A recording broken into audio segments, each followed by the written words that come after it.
আমার ভাইয়েরা, ইবনু আব্বাস রাদিয়াল্লাহু তাআলা আনহু হইতে বর্ণিত, তিনি বলেন, নবী করিম সাল্লাল্লাহু আলাইহি ওয়াসাল্লাম আমাকে জাহান্নাম দেখানো হয়।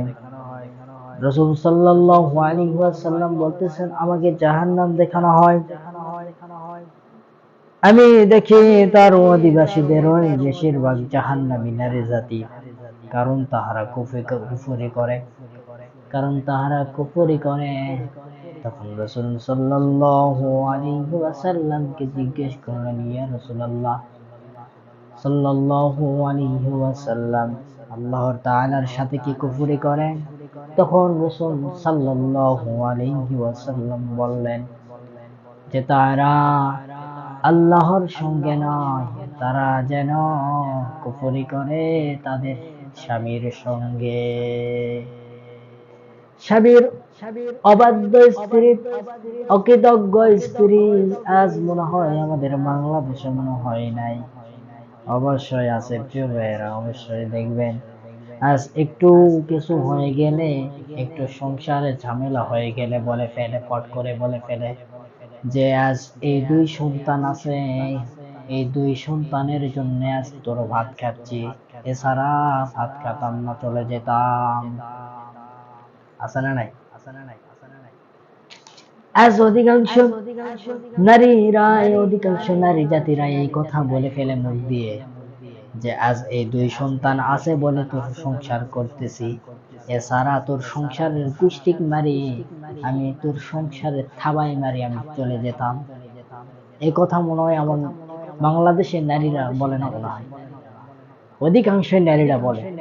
এই জন্য এই হাদিসে বোঝানো হচ্ছে যে রাসূলুল্লাহ সাল্লাল্লাহু আলাইহি সাল্লামকে যখন জাহান্নাম দেখানো নিয়ে যাওয়া হয়, তখন রাসূলুল্লাহ সাল্লাল্লাহু আলাইহি সাল্লাম দেখে যে জাহান্নামের মধ্যে নারী জাতি বেশি। কেন?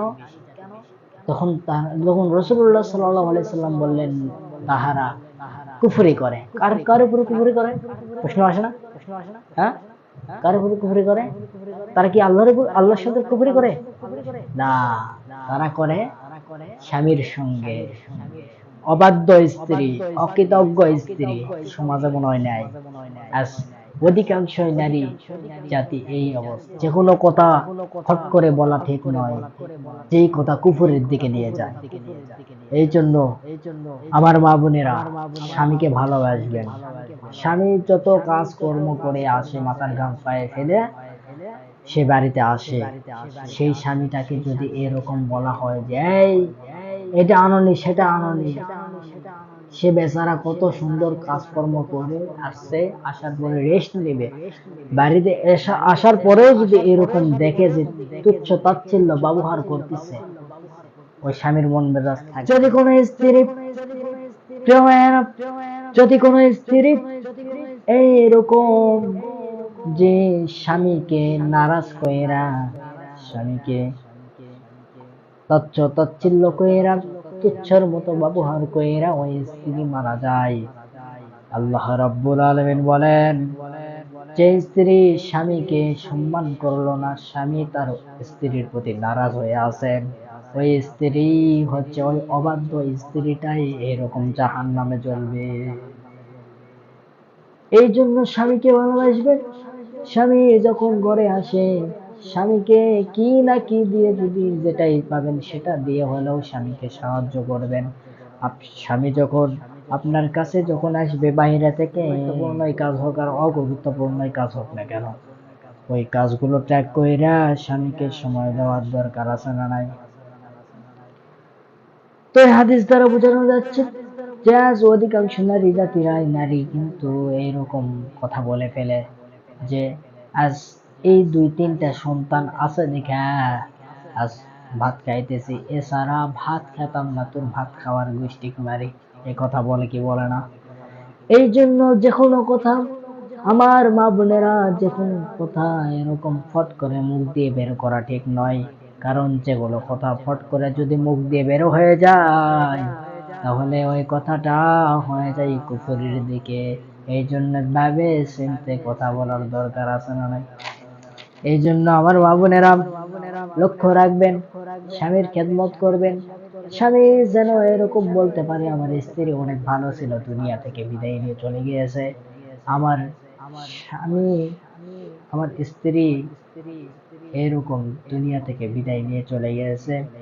আমার স্ত্রী সে অনেক ভালো মানুষ ছিল, এইরকম কথা যেন স্বামীর মুখ থেকে বের হয়। সেদিন আমি আমার মসজিদে আসরের নামাজ পড়াইছি, ঠিক আছে। আসরের নামাজ পড়ানোর পরে তো আমার মসজিদের সভাপতি তিনি বলতেছে যে হুজুর আমার স্ত্রী অনেক ভালো ছিল, আহ, তিনি কারোর সাথে অবৈধ কোনো সম্পর্ক নেই। এরপর আহ, মানে কোনো অকর্ম কোনো কাজ নাই, আমলে থাকে, রমজান মাসে রোজা রাখে, অনেক ভালো মানুষ ছিল, মানে অনেক ভালো, আমার স্ত্রীটা অনেক ভালো ছিল।